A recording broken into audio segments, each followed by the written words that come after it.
Tala Fou o se whapaponga fo ile nei o Tala Fou o le radio Samoa mai Ausetalia.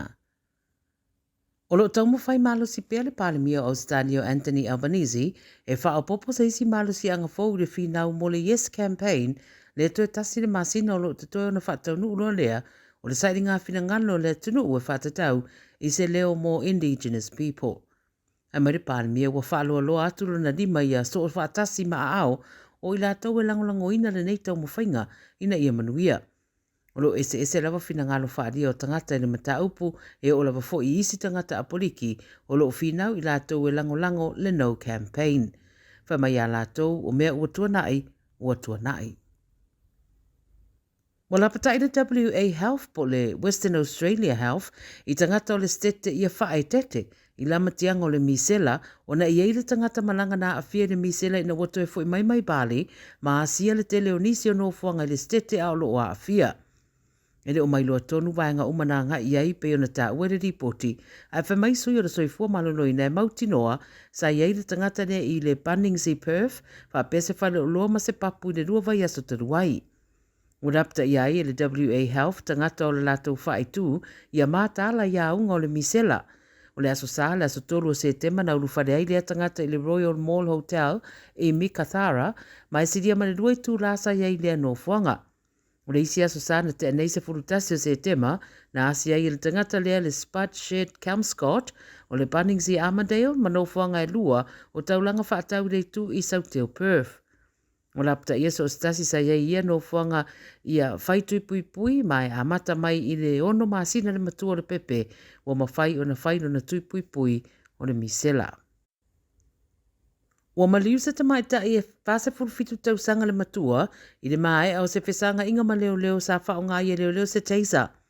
Na wala wane leo le poloko units i le whai tue ngō Stockton e lata i Newcastle, pe ta ua inai le tamai ta i leo lo ia wha awhewheni tangata i se to i se iwai ana le wha whafonga le tunu. Wha mai di pote le 9 News, sa wha awhewhe i fo i le tamai ta i leo i le au penga lea ina ua taunu watu, ma ia lokai o ia i totono le unit, wha to ama whauna urufane leo i le te o le afo le iwa, i le pōna pō ai ta ua o le awa uli na nafi na amatai na mata upu. Ta ua ripoti na whaonga leo ala tō me to tia e tau mawhai e ese mai e le tamai tai mai lea no whanga e au fia ina ma le whaonga ina le teisa. Na ave ane o ia muri ana i le taawale le wharamai i le mauta ngase na madiwai lava. O lo whai ane i le su enga po le atonu le mea na tupu a e pe o nga whoini o na manuanga na afua i o na maliu. O le asui le whainga o le alongo i nei tangata po paanga le Australia Post pe a misi se kili vo la uta po whamomoli. O li potia le 7 News o le ale toi whaonga ina le Post i a tamai whi autus tu si ai cards pe o na masani ai pe i taiwa fola le a whaonga ni whainga whaona po nei o le atu mau pea cards mo i la tau e fia pe iai. O le app o le Post le o le atu ina ia whailo ma whailo ai i tangata le teimi o le akiri vaila na fifi po o whea whoianga ia i piki a la uta po o wha amomori pe amana mia. E manatu le pūlenga le whanmeri o se ngāio inga lea o le a whai titi ai le a whai o pepa mau a mai se mo i la e ma whai ona download le app e wha a whai ngofi ai mea uma.